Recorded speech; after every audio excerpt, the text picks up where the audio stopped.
Hey lovely people, have a beautiful day. అందరికీ నమస్కారం. అందాల లోగిలికి స్వాగతం. ఇప్పుడు మనం ఆత్రం పెళ్లి కొడుకు కథ యొక్క 9వ భాగాన్ని విందామా. ఇక కథలోకి వెళ్తే, బుద్ధిగా తలాడించాడు మనోజ్. టేక్ కేర్ అని చెప్పి బయటకు వెళ్ళిపోయాడు డాక్టర్. రిలీఫ్గా బెడ్ మీద వాలాడు మనోజ్. ఆ రిలీఫ్ డాక్టర్ ఈ విషయాన్ని తన వాళ్లతో చెప్పనందుకు కాదు, తనని చూడడం కోసం పూజిత ఇక్కడకు రాబోతున్నందుకు. సరిగ్గా అప్పుడే ఆత్రిజ తండ్రి సుందర్ రామరాజు గారు అతడిని చూడడానికి ఆ రూంలోకి అడుగుపెట్టారు. ఆ రూంలోనే ఉన్న మనోజ్ అన్న వదినలు శంకర్, అశ్వినిలు ఆయనను పలకరిస్తూ ఎదురు వెళ్ళారు. పూజిత తనని చూడ్డానికి వస్తోందన్న ఆనందంలో పడి సుందర్ రామరాజు గారిని అస్సలు పట్టించుకోవట్లేదు మనోజ్. మరికొన్ని నిమిషాలకి సుధీర్ వెనుక హాస్పిటల్ రూమ్కి వచ్చింది పూజిత. డోర్ దగ్గర నిలబడి పూజితని చూడగానే మనోజ్ కళ్ళు ఆనందంతో మెరిశాయి. ఎవరు ఏమనుకుంటారో అని కూడా లేకుండా రెప్ప వాల్చకుండా పూజితనే చూడసాగాడతను. మనోజ్తో ఏదో మాట్లాడుతున్న సుందర్ రామరాజు గారి కళ్ళు అతడి కళ్ళ వెంట డోర్ వైపు చూశాయి. ఆయన కళ్ళకి అక్కడ నుంచున్న సుధీర్, ఆ పక్కనే పూజిత కనిపించారు. సుందర్ రామరాజు గారి చూపుల్ని గమనించి ఆయన పక్కన కూర్చున్న మనోజ్ వాళ్ళ అన్నయ్య శంకర్ కూడా తల తిప్పి చూశాడు. అక్కడ సుధీర్ కనబడటంతోనే లోపలికి రా సుధీర్ అంటూ కుర్చీలో నుంచి లేచాడు శంకర్. హాస్పిటల్ రూమ్లో ఎక్కువ మంది ఉండడం భావ్యం కాదనిపించి సుందర్ రామరాజు గారు కూడా లేస్తూ, ఓకే మనోజ్, టేక్ కేర్, వెళ్ళొస్తా శంకర్, మిగతా విషయాలు మనోజ్ని ఇంటికి తీసుకొచ్చాక మాట్లాడుకుందాం, వెళ్ళొస్తానమ్మా అశ్విని అని పక్కనే నుంచున్న శంకర్ భార్య అశ్వినికి కూడా చెప్పారు. అలాగేనన్నట్టు తల ఊపిందామే. సుందర రామరాజు గారు ఆ గదిలో నుంచి బయటకు వెళ్ళబోతూ పక్కగా నిలబడి ఉన్న సుధీర్ని, ఆ వెంటనే పూజితని చూశారు. అంతే, ఆయన భ్రుకుటి ముడిపడింది. కొన్ని సెకండ్లు పూజిత మీదే ఆయన దృష్టి నిలిచింది. ఆమెనలా పరీక్షగా చూస్తూనే ముందుకు కదిలారాయన. ఆయన వెంట శంకర్ కూడా బయటకు నడిచాడు. రా రా సుధీర్, రా పూజిత, ఎలా ఉన్నావు అని ఎంతో హుషారుగా అన్నాడు మనోజ్. నవ్విందామె. ఆ వెంటనే పూజితని చూసి, మాకు తెలియకుండానే మా ఇంటికి వచ్చి మాతో చెప్పకుండానే మా ఇంట్లో నుంచి వెళ్ళిపోయావా పూజిత అని నిలదీస్తున్నట్టుగా అడిగింది అశ్విని. ఆ మాటలకు కంగుతింది పూజిత. వెంటనే తప్పంతా నీదే అన్నట్టు ఆమె కళ్ళు మనోజ్ని చూశాయి. అతను వాళ్ళ వదిన వంక కంగారుగా చూస్తూ, ఇప్పుడు అవన్నీ ఎందుకు వదినా అని భయపడిపోయాడు. ఏదో తన మీద కన్సర్న్తో పాజిటివ్గా స్పందించి పూజిత తనని చూడడానికి వస్తే ఈ మాటల ధాటికి ఆమె ఎక్కడ నెగటివ్గా మారిపోతుందోనని మనోజ్ భయం. అందులోనూ అశ్విని ఏదున్నా ముఖం మీద మాట్లాడేస్తుంది. అందుకే అతనికి మరీ భయం వేసింది. అదేంటి పూజిత, అప్పటి నుంచి మళ్ళీ కనిపించలేదు, ఇప్పుడే కదా చూడడం, మరిప్పుడు అడగకుండా సంవత్సరం తర్వాత అడగనా అని రెట్టిస్తున్నట్టుగా మనోజ్ని అడిగింది అశ్విని. మనోజ్ కళ్ళు మూసుకుని మనస్సులోనే దేవుడా అని తల మంచానికేసి కొట్టుకున్నాడు. పర్వాలేదండి, ఇందులో మీరు అడగకూడనిదేమీ లేదు. నాకు ఎగ్జామ్స్, మీ ఇంట్లో పెళ్ళి కదా, హడావిడిలో అక్కడ ఉండడం డిస్టర్బెన్స్గా అనిపించింది. అలా అని మీకు చెబితే మీరు ఫీల్ అవుతారేమో అని అర్థోక్తిలో ఆపిందామే. ఆ మాటలు విన్న మనోజ్ విస్తుపోతూ పూజిత వంక విచిత్రంగా చూశాడు. ఆ రోజు రాత్రి తాను ఆమెను ముద్దు పెట్టుకున్న సీనంతా ఫాస్ట్ ఫార్వర్డ్లో అతని కళ్ళ ముందు గిర్రున తిరుగుతూ కనిపించింది. మనోజ్ని చూసి మూతి తిప్పి, ఈ మనోజ్ నన్ను ఎప్పుడు ఇలాగే ఏదో ఒకటి అంటాడులే అని, పరీక్షలు ఎలా రాశావు పూజిత అని అడిగింది అశ్విని. బాగా రాశానండి అంది పూజిత. పాటలు బాగా పాడతావని, వోకల్ మ్యూజిక్లో డిప్లొమా చేస్తున్నావని సుధీర్ చెప్పాడు. మరి నువ్వు పాట పాడి ఎప్పుడు వినిపిస్తావు అంది అశ్విని. ఆమె ప్రశ్నలకి మనోజ్ బ్లడ్ ప్రెషర్ పెరుగుతోంది. నాకు బాగోలేదని నన్ను చూడడం కోసం పూజిత వస్తే నన్ను చూడనివ్వకుండా, నాతో మాట్లాడనివ్వకుండా వదిన సోది ప్రశ్నలేసి చంపేస్తుందేంటి అని మనసులో విసుగ్గా అనుకుంటూ అశ్విని వంక పూజిత వంక చూశాడు మనోజ్. ఈసారి మీ ఇంటికి వచ్చినప్పుడు మీరు తీరికగా ఉన్నప్పుడు మీకు నచ్చిన పాట పాడి వినిపిస్తాను అని నవ్వుతూ చెబుతోంది పూజిత. ఇక వీళ్ళ మాటల ప్రవాహం ఆగదని అర్థమై చిరాకుతో, అరే సుధీర్, అలా కారిడార్లోకి వెళదాం పదరా అని పౌరుషానికి పోతూ అన్నాడు మనోజ్. అతని మాటలకి కంగారుగా మనోజ్ వైపు తిరిగి, అదేంటి మనోజ్, నీరసంగా ఉన్నావు, లేవద్దని డాక్టర్ చెప్పారుగా, పడుకుని రెస్ట్ తీసుకో అంది అశ్విని. రెస్ట్ తీసుకోవడానికి నీ సోది ఆపితేగా అన్నట్టు విసుగ్గా చూసి, పర్లేదులే వదినా, పడుకుని బోర్ కొడుతుంది. అలా 2 అడుగులు వేసేస్తాను వెళ్ళి, అంతే అంటూ మంచం దిగబోయాడు మనోజ్. నీ వీల్చైర్ తెస్తాను దిగకురా అంటూ గబగబా బయటకు వెళ్ళబోయాడు సుధీర్. నాకేమన్నా కాలు చెయ్యి విరిగిందనుకున్నావా? నేను నడవగలను, కొంచెం సాయం చేయు చాలు అని కసురుతూ మంచం మీద నుంచి నిదానంగా దిగాడు మనోజ్. రాత్రి నుంచి వాంతులు అయ్యి పొట్టలో ఏమీ లేక నీరసంగా ఉండడంతో సుధీర్ సాయం తీసుకుని మెల్లగా బయటకు నడిచాడు మనోజ్. వాళ్ళని చూస్తున్న పూజిత వాళ్ళు గది బయటకు వెళ్ళగానే ఆమె కూడా వాళ్ళ వైపు అడుగులు వేసింది. ఏదో అంటున్న మనోజ్ మాటలు లీలగా వినిపిస్తున్నాయి. ఆమెకు తెలియకుండానే వాళ్ళని అనుసరిస్తూ కారిడార్లోకి వచ్చిందామె. సుధీర్ పక్కకు వెళ్ళి ఆమె కూడా వాళ్లతో నడవసాగింది. ఆపరేషన్లు చేయబడిన వాళ్ళు, ఇంకొందరు పేషెంట్లు వారి సాయంతో బాల్కనీలో నిదానంగా నడుస్తున్నారు. వాళ్ళని గమనిస్తూ నడుస్తోంది పూజిత. మనోజ్ తల తిప్పి పూజితని చూశాడు. ఒక్కరంగు చూడీదార్లో ఎప్పటికంటే తెల్లగా కనిపిస్తూ ఆహ్లాదంగా ఉన్న పూజిత ముఖాన్ని చూడగానే మనోజ్ కళ్ళు ఆనందంతో వెలిగాయి. అశ్విని, పూజితల సోది మీటింగ్ని చెడగొట్టాలని అతను వేసిన ప్లాన్ సక్సెస్ అయినందుకు లోపలే మహదానందపడిపోయాడు. ఒక ప్లాన్ విజయవంతం అవడంతో మరో ప్లాన్ అతని బుర్రలోకొచ్చింది. తల పక్కకు తిప్పి సుధీర్ వంక చూస్తూ, నేను మెల్లగా నడుస్తాను గాని దాహంగా ఉంది, రూమ్లో కూలింగ్ వాటర్ లేదు, కొంచెం బయటికెళ్ళి వాటర్ బాటిల్ పట్టుకురారా సుధీర్ అన్నాడు మనోజ్. అలాగేరా, జాగ్రత్త, తూలుతావేమో అని చెప్పి కిందకి దిగే మెట్ల వైపు వెళ్ళాడు సుధీర్. పూజిత తల వెనక్కి తిప్పి బయటకు వెళుతున్న సుధీర్ వంక చూసి మళ్ళీ మనోజ్ వంక చూసేసరికి ఆ సెకండ్ల సమయంలోనే మనోజ్ పూజితకి ఎదురుగా వచ్చేసి ఉన్నాడు. అతని ఈ హఠాత్చర్యకి ఆశ్చర్యపోయిందామె. ఆమె ముఖంలోకి పరిశీలనగా చూస్తూ మరింత దగ్గరగా వచ్చాడు మనోజ్. కళ్ళు చిట్లించి సీరియస్గా ఏదో అనబోయింది పూజిత. రెప్ప వాల్చకుండా ఆమె కళ్ళల్లో కళ్ళు పెట్టి చూస్తూ, Pujitha, I love you so much అని గబుక్కున ఆపేశాడు మనోజ్. హఠాత్తుగా విన్న ఆ మాటలకి కిన్నురాలై ఒక్క క్షణం మాట రానట్టుగా ఉండిపోయిందామె. ఆ వెంటనే తేరుకుని కోపంగా మనోజ్ని చూస్తూ, నువ్వింకా అలానే ఉన్నావా? నీకేమైందో అని నా టైం వేస్ట్ చేసుకుని నిన్ను చూడ్డానికి వచ్చాను చూడు. నాది తప్పు. ఓ పక్కన అమ్మాయిని పెళ్లి చేసుకోబోతూ ఇంకో అమ్మాయిని ముద్దు పెట్టుకుంటావు. తిన్నదరక్క వాంతులు చేసుకుని పెళ్ళాగిపోయి మంచం మీద పడ్డావు. అయినా బుద్ధి లేకుండా మరో అమ్మాయికి ఐ లవ్ యూ చెబుతున్నావు. నువ్వింతేనా స్టూపిడ్ ఫెలో, ఇంకోసారి నీ ముఖం చూస్తే అడుగు అని ఆవేశంగా తిట్టేసి చరచరా మెట్ల వైపు వెళ్ళిపోయింది పూజిత. తన రెండో ప్లాన్ ఇలా బెడ్సి కొట్టడాన్ని ఊహించని వాడిలా పూజిత వెళ్ళిన వైపే షాకై చూస్తూ ఉండిపోయాడు మనోజ్. పూజిత తిట్టిన మాటలే చెవుల్లో అతనికి గింగురుమంటూ మోగుతూ ఉంటే సుధీర్ వచ్చి పిలిచిన చెవిటివాడిలా ఉండిపోయాడు.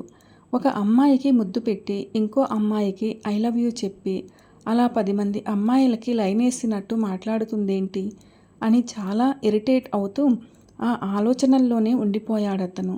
మనోజ్ బొమ్మలా ఉండిపోవడం చూసి తాను తెచ్చిన వాటర్ బాటిల్లోని చల్లనీళ్ళని దోసిట్లోకి పోసుకొని మనోజ్ ముఖం మీదకి గట్టిగా విసిరి కొట్టాడు సుధీర్. అంతే, కూలింగ్ నీళ్లు చెల్లున ముఖాన్ని తాకడంతో దడుచుకుని అటూ ఇటూ చూశాడు మనోజ్. అతని ఉలికిపాటికి ఫక్కున నవ్వుతూ, పూజిత ఏదిరా అని అడిగాడు సుధీర్. అసలే పూజిత వెళ్ళిపోయిందని బాధపడుతుంటే దానికి తోడు నవ్వుతున్న సుధీర్ని చూడగానే మనోజ్లోని కోపం రెట్టింపయింది. నాకు తెలీదు, ఎక్కడుందో ఆవిడగారికే ఫోన్ చేసి అడుక్కో అని కసిగా చెప్పి గోడని ఆసరాగా చేసుకుని నడుస్తూ రూమ్ వైపు వెళ్ళిపోయాడు మనోజ్. మనోజ్ పిచ్చిగా ఆరవడం చూశాక వీళ్ళిద్దరి మధ్య మళ్ళీ ఏదో జరిగింది అనుకున్నాడు సుధీర్. అందుకే పూజితకి ఫోన్ చేయడానికి ధైర్యం చాలలేదు. అయినా ఆమెని ఇంటికి తీసుకెళ్ళాలి కాబట్టి కొంచెం ధైర్యం తెచ్చుకుని భయంగానే పూజితకి ఫోన్ చేశాడు. సుధీర్ హలో అనకుండానే, నీ ఫ్రెండ్ని ఒళ్ళు దగ్గర పెట్టుకోమను, నాతో పెట్టుకుంటే హాస్పిటల్ బెడ్ మీద ఆ మాత్రం కూడా ఉండడని చెప్పు, నేను ఇంటికి వెళ్తున్నాను, బాయ్ అని చెప్పి ఫోన్ కట్ చేసింది పూజిత. పూజిత హాస్పిటల్ నుంచి వెళ్ళిపోయింది అన్నదానికంటే ఇంకో కొత్త విషయం అర్థమైంది సుధీర్కి. పూజిత, మనోజులు ఉప్పు నిప్పు లాంటి వాళ్ళు. వీళ్ళిద్దరూ కలిస్తే చిటపటలు రేగడం ఖాయం. కాబట్టి ఎట్టి పరిస్థితుల్లోనూ వీళ్ళిద్దరినీ ఒంటరిగా కలవనివ్వకూడదు అని గట్టిగా నిశ్చయించుకున్నాడు సుధీర్. హాస్పిటల్ నుంచి పూజిత ఒక్కటే ఇంటికి తిరిగి రావడం చూసి, సుధీర్ రాలేదా?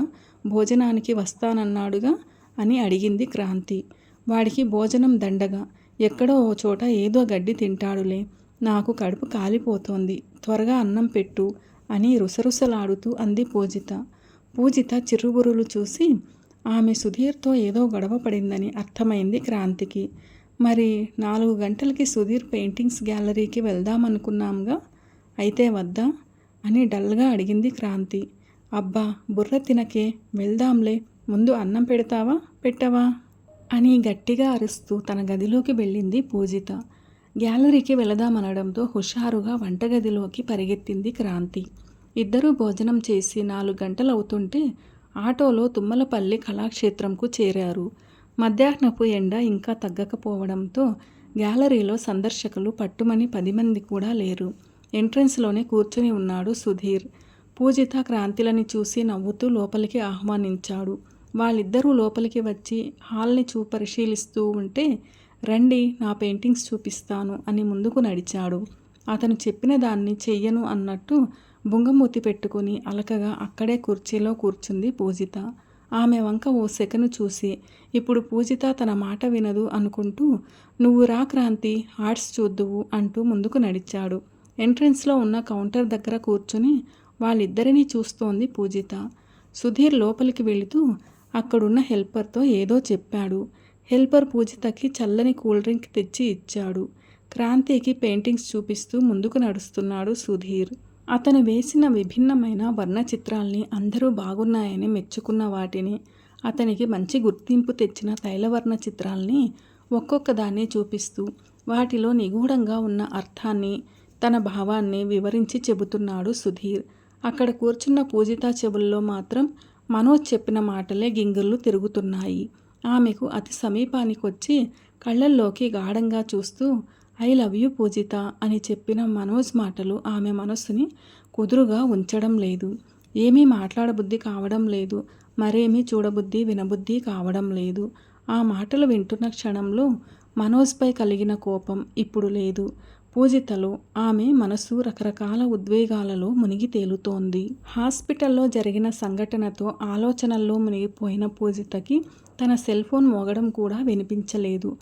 ఆరోహణలో పెరుగుతూ ఉండే ఆ రింగ్ టోన్ ఆమెను ఒక్కసారి ఉలిక్కి పడేలా చేసింది. మనోజ్ తలుపుల్లో నుంచి బయటకొచ్చి ఫోన్ తీసి చూసిందామె. అది ఆమె తండ్రి రాఘవ నుంచి. వెంటనే కాల్ ఓకే చేసి, హలో నాన్న అంది ఆమె. కూతురు గొంతులో ఏదో తేడా వినిపించి, ఏరా తల్లి ఎలా ఉన్నావు, నిద్రపోతున్నావా అని అడిగాడు రాఘవ. తత్తరపడుతూ, లేదు నాన్న అందామె. ఇంట్లో లేను, చెప్పానుగా నీకు ఈ పూట సుధీర్ అన్నయ్య గ్యాలరీ ఉందని అంది పూజిత. అవునమ్మా, పెద్దమ్మ కూడా ఇంతకు ముందే అంది. అయితే గ్యాలరీ దగ్గర ఉన్నావా అన్నాడాయన. అవును, క్రాంతి నేను గ్యాలరీకి ఇప్పుడే వచ్చాం. నా గురించి సరేలే, ఎలా ఉంది నీ కాశీయాత్ర అంది పూజిత. ఆ ప్రశ్న విని బరువుగా ఊపిరి పీలుస్తూ, మీ అమ్మ ఉంటే బావుండేది అనిపించిందిరా అని నిదానంగా అన్నాడాయన. చనిపోయిన తల్లి గురించి ఇప్పటికీ తండ్రి చింతిస్తున్నాడని అర్థమవగానే పూజిత మనసు అదోలా అయిపోయింది. నాన్న అని ఆప్యాయంగా పిలిచి, ఆవిడ మనల్ని కాదనుకుని వెళ్ళిపోయినా నువ్వు ఆవిడ్ని మర్చిపోవా అని అడిగింది. ఎలా మర్చిపోతాంరా, పెళ్ళంటే 100 ఏళ్ల బంధం తల్లి. ఈ ప్రపంచంలో ఎందరో కోటాను కోట్ల మంది ఉండగా 2 మనుష్యుల మనసు మాత్రమే కలవడం, ప్రతి క్షణం ఒకరికి ఒకరుగా కలిసి బతకడం అద్భుతమైన బంధంలా ఉంది అది. ఆ బంధం వయసులో ఉన్నప్పటికంటే వయస్సు పెరిగి వృద్ధాప్యపు క్షీణత మనిషిని కృంగదీసేటప్పుడే ఇంకా ఎక్కువగా బలపడుతుందిరా అని స్వగతంలా చెప్పాడాయన. ఇప్పుడు నీకంత వృద్ధాప్యమేం రాలేదులే అని కోపంగా కసిరి, ఆ వెంటనే నాన్న నువ్వు మళ్ళీ పెళ్లి చేసుకోవచ్చుగా అని అడిగింది పూజిత. ఆమె మాటలకి బదులుగా గట్టిగా నవ్వి, అల్లుడిని వెతకాల్సిన వయసులో ఆలిని వెతుక్కోమంటున్నావా అని చమత్కరిస్తూ అన్నాడు రాఘవ. నిన్ను ఎప్పుడో పెళ్లి చేసుకోమని చెప్పానా? అప్పుడేమో వచ్చిన ఆవిడ నా పనులు సరిగ్గా చెయ్యదు, నా పనులన్నీ నేను చేసుకోగలిగినప్పుడు పెళ్లి చేసుకుంటానన్నావుగా. ఇప్పుడు నా పనులన్నీ నేనే చేసుకుంటున్నాను, మరి నువ్వు పెళ్లి చేసుకో అని ఎప్పటి నుంచో తండ్రి మాటల్ని గుర్తు చేస్తూ అంది పూజిత. అప్పుడేదో ఆ సమయానికి అలా చెబితే నువ్వు వింటావని అన్నాను. నాకు ఆ ఉద్దేశ్యం అస్సలు లేదురా, వదిలేయ్ అన్నాడు రాఘవ. వయసులో ఉన్నప్పటికంటే వృద్ధాప్యంలోని ఆ బంధం ఎక్కువ అవసరమన్నావుగా. ఇప్పుడు పెళ్లి చేసుకో నాన్న, ప్లీజ్ నా కోసం చేసుకో, అప్పుడైనా నువ్వు అమ్మని మర్చిపోతావు అని గారాబంగా అంది పూజిత. ఆ విషయాలన్నీ వదిలేరా, ఇప్పుడు అనవసరంగా వాదించి నన్ను విసిగించకు అని అసహనంగా అన్నాడు రాఘవ. అసలే మనోజ్ ఆలోచనతో అస్తవ్యస్తంగా ఉన్న పూజితకి ఎప్పుడూ గారాబం చేసే తండ్రి అలా విసుక్కోవడంతో పూజిత కళ్ళల్లో గిర్రున నీళ్లు తిరిగాయి.